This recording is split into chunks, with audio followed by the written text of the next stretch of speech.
مصر كلها كانت مقفوله. الدول العربيه كانت حزينه وبتبكي على جمال عبد الناصر. انا كنت ماشي جنب نادي طلعت حرب، ما كانش ايامها معايا عربيه، كنت راكب الاتوبيس ما مشيش. والله العظيم مش زحمه، نزلت وطلعت عماره في قبل عند مستشفى الدمرداش عشان ابص على الجماعه. هو في المربع ده طبعا الدمرداش جميل. وبعدين الماتش اللي انت بتفكرني بيه كان علي قنديل محمد رفاعي، حصل لعبه كده. وبعدين علي قنديل كان عميد ساعتها في القوات المسلحه بالظبط، ورفاعي كان جندي جوه القوات المسلحه. الناس هنا تمام. لا الناس فاكرين يا كابتن محمود اهو مفتح انا مصحصح. وبعدين عمل لعبه كده ما عجبتش علي قنديل، فعلي قنديل طرد الدم الاحمر. تعالى شوف بقى اللي حصل ايه. الا جمال عبد الناصر وعبد الحكيم. ايه اللي حصل ده كان جندي رفاعي عمل رفاعي كان الطاير بتاع حسين وعصام بهير وعلم بهير العادي بتاع الزمالك والزراريخ، وكان الكابتن علي قنديل القوات المسلحه ده عسكري جندي يعني. وده كان عميد القوات المسلحه. جمال عبد الناصر الزعيم الكاريزمي اللي مش هيتعوض عمل ايه بقى بعد ايه؟ استدعوا الاثنين حبسوه. ده الهرب وبعد حبسوا واتحبس. ده محمد رفاعي اتحبس بقرار من جمال عبد الناصر وعبد الحكيم. الله الحكيم عنه الله يرحمه. واتحبس اول مره اعرف السر ده. واتحبس. ده ايامها كان ايام ايه؟ يعني عايز اقول لك حبسوا عشان خد الكارت الاحمر في المباراه. وده بيمثل القوات المسلحه. انا القوات المسلحه. فيعني عايز اقول الله يرحمه جمال عبد الناصر زعيم الامه العربيه. زعيم. واللي بيقولوا من زمان ومش بيحصل دلوقتي على الارض. يعني الراجل زي ما يكون عارف المستقبل، عنده رؤيه مستقبليه، رؤيه بعيده قوي احنا ما نعرفهاش. فيعني بنتمنى زي ما انت عارف يا استاذ الخير لبلدنا، ان شاء الله في العصر اللي احنا عايشين فيه ده، وفي القناه الجميله دي العروبه الحلوه الجميله مصر على مسمى عروبه مصر، عروبه العرب. وبنطلق الحمد لله بيكم وباللي ربنا يعزك الحلم ده الجميل باذن الله ان شاء الله. احنا قلنا يعني نعين الامل في اسم القناه. انا بشكر طبعا اداره القناه اللي هي سمت العروبه. انا جيت لقيت العروبه والله ما عملتش حاجه بس اسم على مستوى. فانا بشكر طبعا اداره القناه يعني الحقيقه الدكتور صلاح والدكتور وفاء، لان طبعا الاسم كمان ما شاء الله اسم الناس بيرجعنا لزمن جميل قوي، وعايزين نرجع تاني للجمال في كل شيء يا كابتن محمود. في اللحمه البتلو الجواد اللحمه باكلها بلاستيك اللي انا مش باكلها ولا بتتاكل. وحاجه باظت سناني وباكلها قبل كده وغاليه كمان. لكن البتلو تبقى حاجه لطيفه. وانا محل كده وبطلع اللحمه لقيته ايه الاشكال اللي كنا بنجيبه مفيش ب 12 قرش ولا 15 قرش، لقيته كاتب عليها ايه 115 البتلو 120. ايه ده في ايه؟ الدنيا بخير يا جماعه.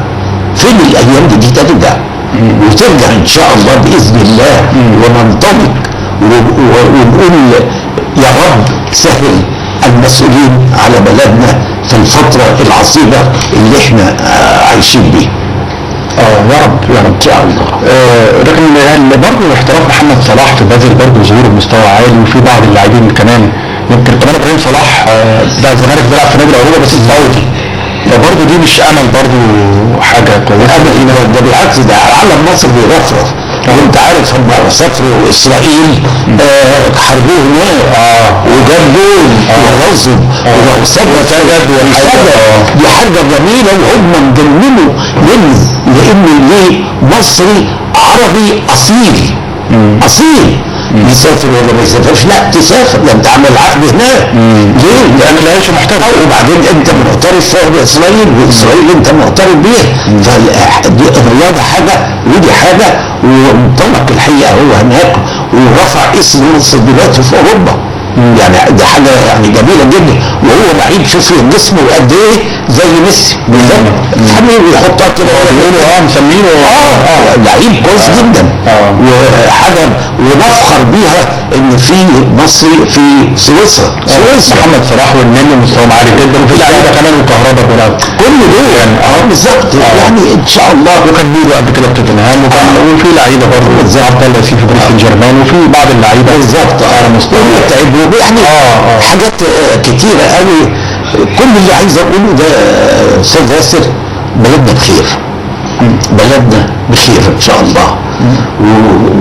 وزي ما سيادتك وانا وغيري كله هنتبسط قريب ان شاء الله. ودي عايز اقول اهم حاجه، اهم حاجه الاستقرار، اهم حاجه الاستقرار، اهم حاجه بلدنا عايزين تنفتح، والاقتصاد يبقى كده مرعرع في كل مكان، والكل بيشتغل، وبلاش بلاش التأخير وبلاش الاعتصامات، غير ما تكون بتبقى على كل ربع ساعه اعتصام او اعتصامات مئويه. بتاع الفول بيعمل بيعتصم عشان رمضان، عايز يعمل الفول، عايز طول البلد اعتصام. يا سيدي اعتصام ايه؟ ما نخليها يوم في الاسبوع، لكن كل الهيئات اعتصام. ده خراب على البلد. يا جماعه اهدوا بقى شويه، اهدوا بقى. بتاع المترو عايز اعتصام، بتاع القطر عايز اعتصام، بتاع الوزاره عايز اعتصام. يعني كل دلوقتي اتفتحت الاعتصام، ده ما كانتش موجوده في الفتره السابقه. فان شاء الله انا عندي امل في بلدنا باذن الله والله يا استاذ ياسر. طب اخر حاجه، اخر سؤال كابتن محمود، رغم الوقت الجميل بيعدي بسرعه يعني، مع وعد ان احنا لينا طبعا لقاء تاني وقت قريب باذن الله ان شاء الله. حضرتك تشرف اي حد يعني، اي مكان تبقى حضرتك متواجد فيه. لكن ايه مقترح حضرتك السريع للدستور؟ يعني ايه بالنسبه للمقترحات سواء واحد او اثنين او ثلاثه للدستور بالنسبه للرياضه؟ والله انا الدستور طبعا الاولاني في العهد بتاع الرئيس السابق محمد هو اتجمد واشتغلوا كانوا شغالين على نفسه، هو دستور يعني ما كانش مناسب يعني. طبعا انا يعني ما بحبش يعني اتكلم في ناس سابقين، لكن ما كانش هو الدستور اللي كنا نحلم بيه. لكن انا من وجهه نظري الدستور ده يتعمل والانتخابات تبقى فرديه وليس وليس قائمه، مش قائمه يعني فرديه.